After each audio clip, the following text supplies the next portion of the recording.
A very warm welcome to all of you who have managed to join us through YouTube for the Jon Stallworthy Poetry Prize award event for 2021. Some of you may not have known Jon Stallworthy. He was a very dear friend and colleague of ours at Wolfson College. He was an eminent professor of English literature and author of many books. He was also a wonderful poet. And in particular, he was a great mentor of writers, and specifically he supported many young poets as they set out in their careers as professional poets and writers. After his sadly early death in 2014, the then president of Wolfson College, Dame Hermione Lee, came up with a proposal to honour his memory as a poet and as a much valued fellow of the college by setting up this prize. So the 2021 award is the sixth time that we have awarded the Jon Stallworthy Poetry Prize.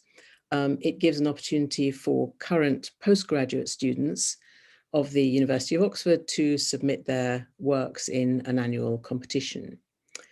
With the kind approval of the family of Jon Stallworthy's very close friend, Seamus Heaney, a fund in the English faculty which was associated with Heaney was combined with new funding obtained from Old Possum's Practical Trust and from the Derek Hill Foundation through the good offices of Lord Grey Gowrie.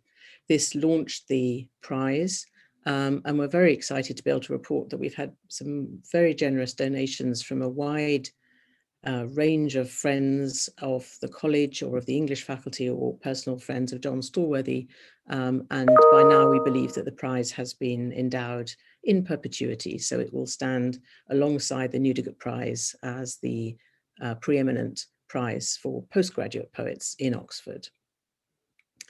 The theme chosen for the first 2016 Jon Stallworthy Poetry Prize was borrowed from the title of one of Seamus Heaney's collections, Seeing Things. After that, in 2017, the theme was Leaves. In 2018, Stealing. In 2019, Vestiges. In 2020, Plastic. And for this year, 2021, the theme that was set for the poets to attempt to write a poem was Scrolls.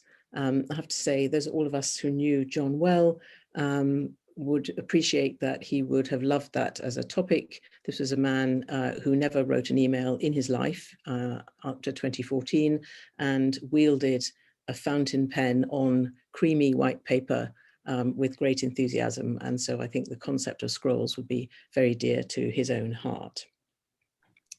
Since its inception, we've been delighted that the poet and professor of the English faculty, Bernard O'Donoghue, has been one of the judges, and that he has been joined first of all by Simon Armitage and now by Alice Oswald in their capacity as Professor of Poetry at Oxford. It's a tremendous honour, and we're very thrilled that that's been possible and that they've agreed to take this on. We should add that the award ceremonies always take place on the 18th of January each year, which would have been Jon's birthday. And we remember him fondly on this night, and very sad that he's not here to read your poems, which he would have loved. Just some acknowledgements then, specifically for people who have contributed to the creating and the running of the prize. So in the first instance, of course, Professor Dame Hermione Lee, and now her successor as president of Wolfson, Sir Tim Hitchens. We're extremely grateful to Bernard O'Donoghue, to Simon Armitage, to Alice Oswald for their crucial role in this. Fundraisers in Wolfson have been extremely helpful. The chair and the staff of the English faculty, we've been extremely grateful for, and they do all the administration, which is fantastic. And this year in particular, I'd like to single out Kirsty Logan Fowler, who has done all the hard work and the paperwork, and also Steve Pearce, who has provided the technical support for this evening. So once again, a very warm welcome, and I'd like to hand over first of all to Sir Tim Hitchens, who's going to say a few words. Thank you very much indeed, Julie. And I won't say a great deal, just to echo your thanks to those who've made this evening possible. We're really delighted that this prize, which has established itself so well over the last 6 years, is now going to be with us in perpetuity. And that gives us the ability to plan and commit and to record events like this for posterity. And I arrived, by the time I had arrived, Jon Stallworthy was no longer with us, but his is a presence that is very, very clear when you're walking around Wolfson College. The wonderful painting of him walking over the bridge in the snow. And he would love the idea that Wolfson in some way is becoming the home in Oxford of graduate poetry. We are very, very lucky to have Alison Bernard helping us in the process. And of course, a great echo of thanks to Julie as well, without whom none of this will be possible. I've been lucky enough to read the poems that have come forward tonight, and it's wonderful to see how different themes produce different responses. And the theme of scrolls has produced this most wonderful collection of images in the poets we're going to hear tonight, whether it's scrolls on an arm in the form of tattoos, whether it's 18th century Japanese scrolls in a famous series of watercolors that we'll hear about, whether it's the unfurling and the uncurling of fern and bracken and tree twigs and ivy, whether it's a riddle to unravel, or whether it's the art of a carpenter and the way that wood is turned to produce scrolls. We've had a fantastic series of contributions tonight, and I think any one of them would have been a wonderful winner. So we're going to listen to the poets. My thanks to all of you who have made tonight possible, and I will hand without ado back to Julie. Thank you, Julie. Thank you, Tim. So yes, we're now going to ask each of the shortlisted poets to read their poems out, and their text will appear on the screen thanks to Steve's magic in just a second. These are 6 shortlisted poets of an entry of about 40 people, and we're absolutely delighted at the strength of the entry. And I'm sure you'll agree with me that the 6 poems you're about to hear are absolutely fascinating and wonderful pieces of writing. So the first person I'd like to invite to read is Maya Krishnan to read her poem Regret.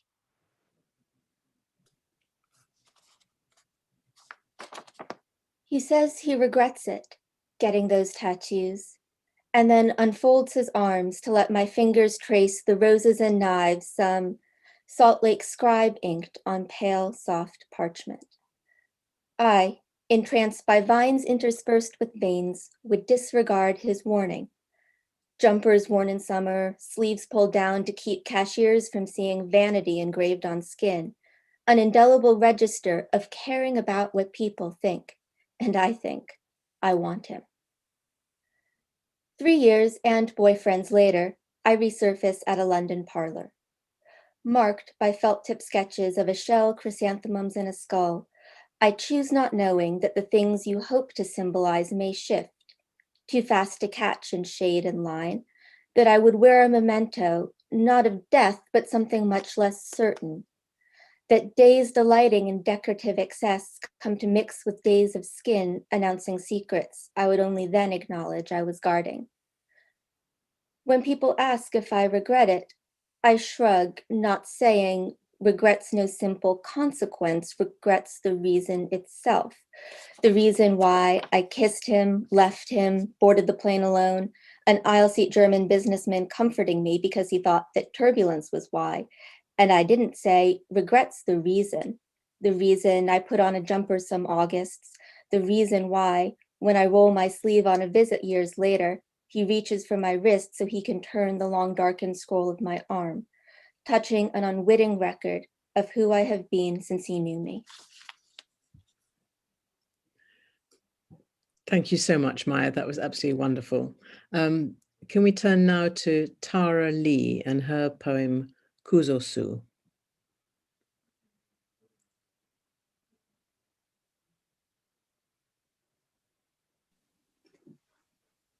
Hello. Okay. Kuzosu. She laughs in a green shade, kimono spread out and fastened, wisteria blossoms falling. She is preoccupied, the death of a noble lady and the decay of the body, 9 stages as the hand scroll reveals. We have seen the first stage. Now a bloated form swirls to blue. It bleeds at the seams, the skin slips in marbles, blooming with microflora. The eyes are toys for sparrows. Skinny dogs gnaw at its many openings. Reeds sway over broken bones. Then even the reeds wither. Disarticulated dust announces the inscription, like so many black birds gathered into pleats. At the end of my days, may I gladly unfold myself. May I say to the silken earth that holds me, because I love you, I am giving you back to yourself.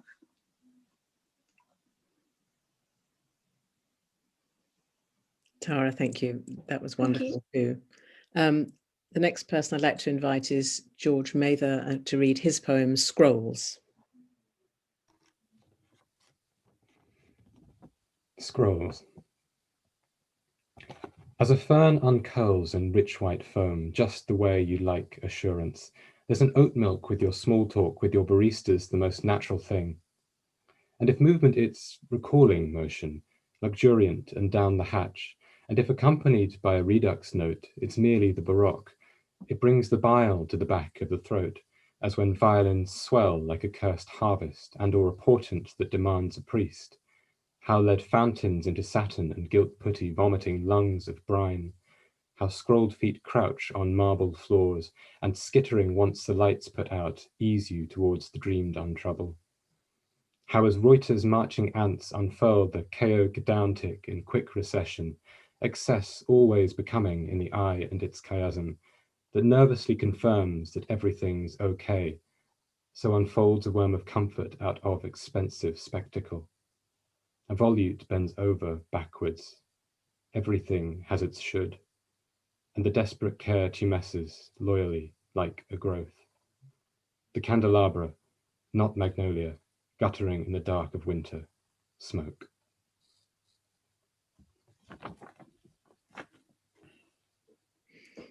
Thank you so much, George. That was wonderful.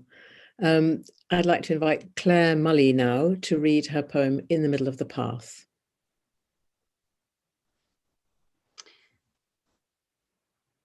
The trees bent double, their bark a greyish tinge. Passing beneath the boughs, I heard a sigh. Who's there? I asked. Voices like bracken, your old loves. Of course, I thought. No one is more skilled at becoming a tree. The air was close and stale. Ivy boiled over stumps. It was all your fault, remember? You didn't cultivate us as you should have done.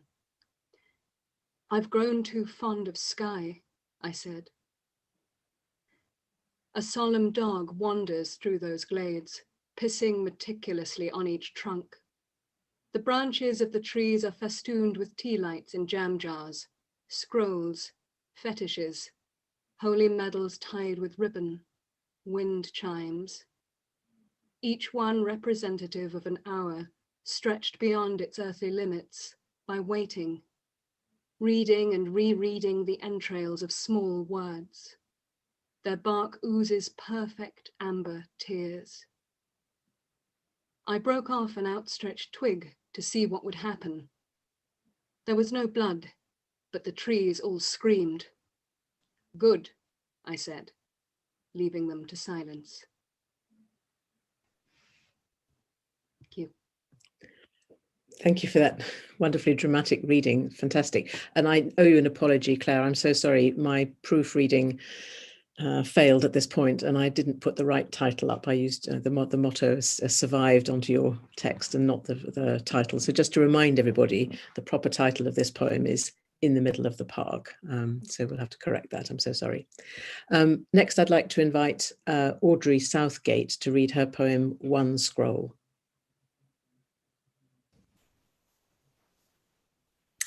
And just before I begin, this poem is actually also a riddle. So while you listen, you can try and guess what it might be. It's describing a small wonder of the natural world. One scroll, one green scroll, graceful one, flat scroll, never out of tune. One scroll nods in time with music from the boughs above. One whole song, countless counterpoints, varying a theme that curls back around to unfurl. One clean leaf unfolds, dapple gold illuminated, illuminating like stained glass the world that has veiled and inscribed with a mystery. One brown dot, like braille, embossed with braille, embossed with braille. Each one, infinitesimal, encodes a heartbeat that may roll into a new heart, that may spring into a spiral, that may unravel leaf by leaf, dot by dot, one by. And for those of you lucky enough to have guessed, this is describing a fern.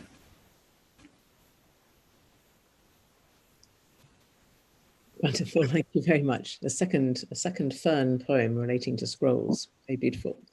Thank you so much. Our final poet I'm going to invite to read is Andrew Wynne Owen. And I apologize in advance if I'm not going to pronounce the title of his poem correctly, but he will, I'm sure, get it correct me if I make a mistake.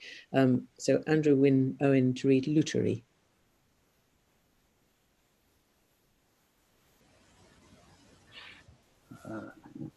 Lutheran. In quiet workshops, I have watched the craft of turning, shaving, sanding. The fingerboard set on the shaft, the ornamental banding of bendy side slats fixed in place with gum, the imperceptible expanding of inner space by scraping of a thumb to leave it light as a man's heart. So some brisk neophyte may raise it up and whirl it round and set the right notes brokenly in order. I have found a flow on that hushed ground where, though the methods rarely hold, I go to learn. As many tales have told, it is not nothing, turning lead to gold.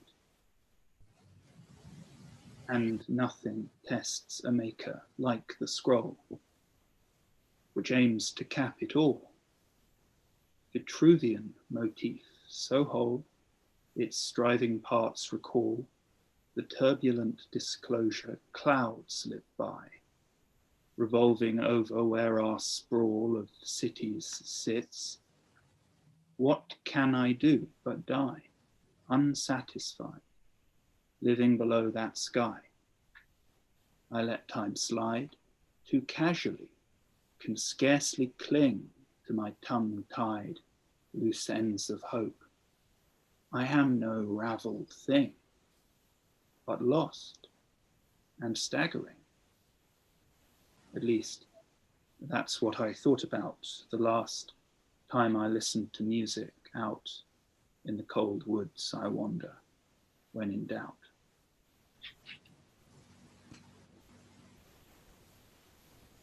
Thank you, Andrew. Well, that was a wonderful feast for our ears and our eyes from all six poets and for our imaginations as well. So the next stage is that I will hand over to the two judges for this year. First of all, Bernard O'Donoghue and then Alice Oswald.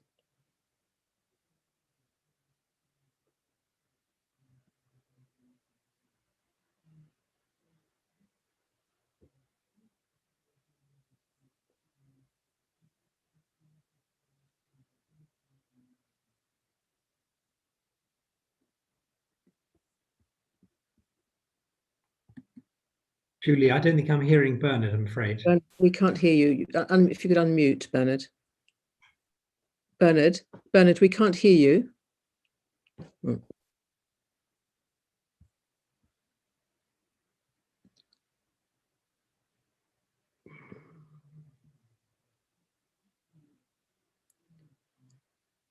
Okay.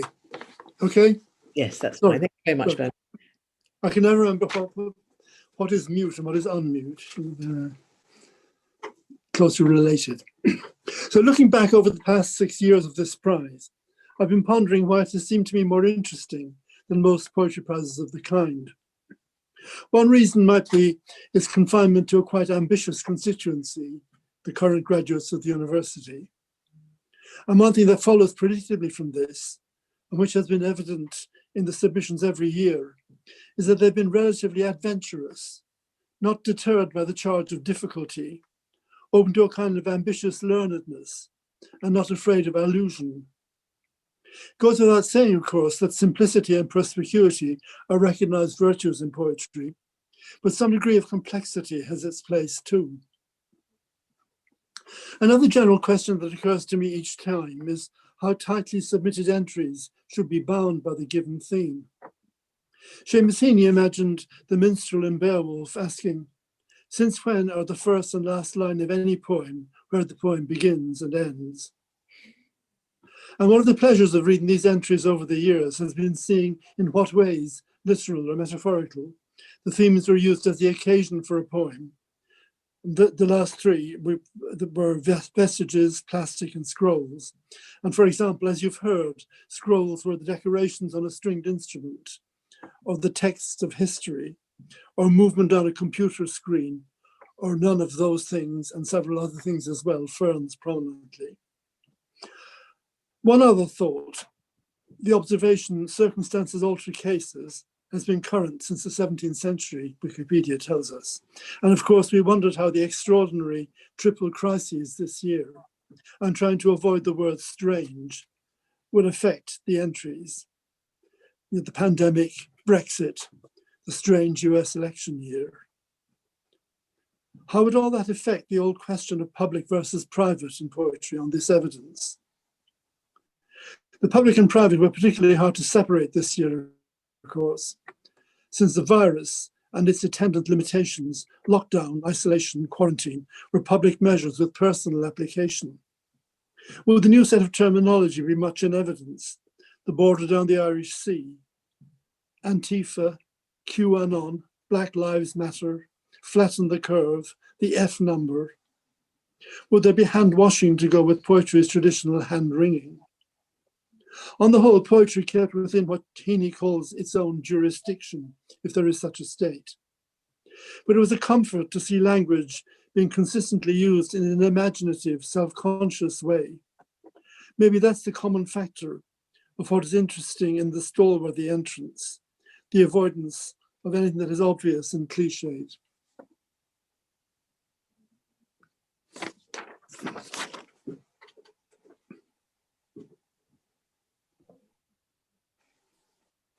Thank you, Bernard. Is it over to me now? Is that right? Yes, yes.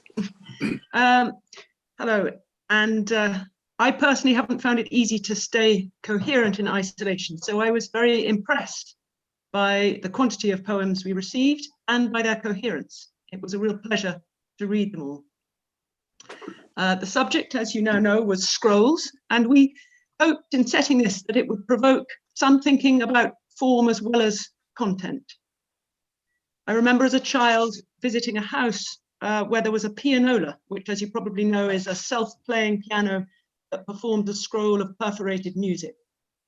And I was really fascinated by that scroll and the way it went on, unrolling seemingly endlessly, while the notes on the piano went up and down as if being played by a ghost.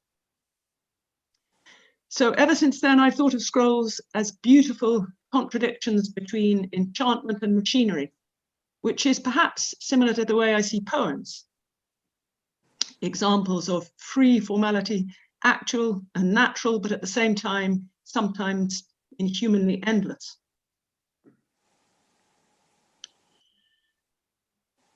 So just to remind you, there were poems among these entries that took on the mechanistic character of self-playing scroll, quite a few that mentioned scrolling through computers or seemed set out to depersonalize the human, like scrolls as a fern uncurls in rich white foam, whose form on the page rather kind of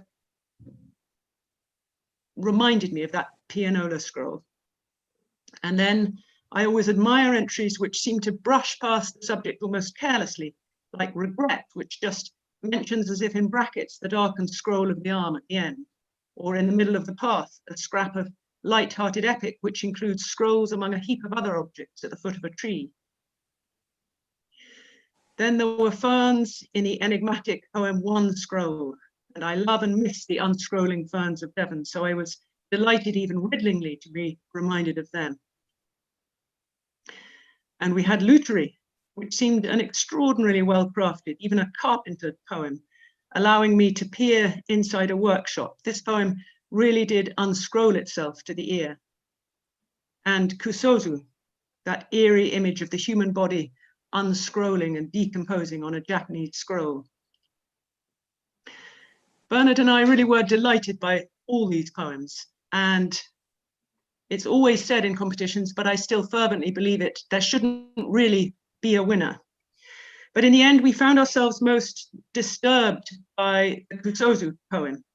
Perhaps it says something about our needs after a year of lockdown, but it was that poem, morbid and unsettling, which we chose as winner, while also wanting to congratulate all the others for their winning poems.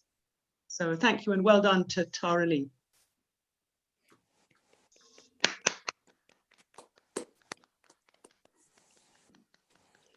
So very many congratulations to Tara, and also to the other poets who did so well. Bernard and Alice, I just wondered whether you wanted just to come back for a second, because I think you wanted to identify a couple of potential runners-up. That's what you said to me previously. So I don't know whether you'd like to just come back in there, because I think this is our one moment to describe that. But we have the certificate that Tara will eventually receive up on the screen. But Alice or Bernard, would you like to come back again for a second? Or I think we felt that you know that we didn't want particularly to divide up. I mean, partly because the standard was so extraordinarily high, really. Fine. I misunderstood something you wrote to me at an earlier stage, I think. So forgive me for that intervention. Well, I think we did say and agreed that if we had to name a single runner-up, it would have been One Scroll, partly perhaps because of that's the riddle poem, partly because of it was a very fine example of creative difficulty and action, I think, amongst other things. But really, I think Lutery also had its support. But we don't really want to subdivide, really, even if I said we did. Lovely, thank you, Bernard. And so back to the winner, to Tara Lee. And we're going to close our event this evening by inviting Tara to read her poem once again, while we can all admire her decorative certificate of her success as a winner. So Tara, do please come back to us with a rereading of Kuzosu. Just want to say thank you so much for the award. It's very much appreciated, and I'm very glad to be able to read the poem one more time for everyone to enjoy. Okay, so Kuzosu. She laughs in a green shade, kimono spread out unfastened, wisteria blossoms falling. She is preoccupied. The death of a noble lady and the decay of the body. 9 stages, as the hand scroll reveals. We have seen the first stage. Now a bloated form swells to blue.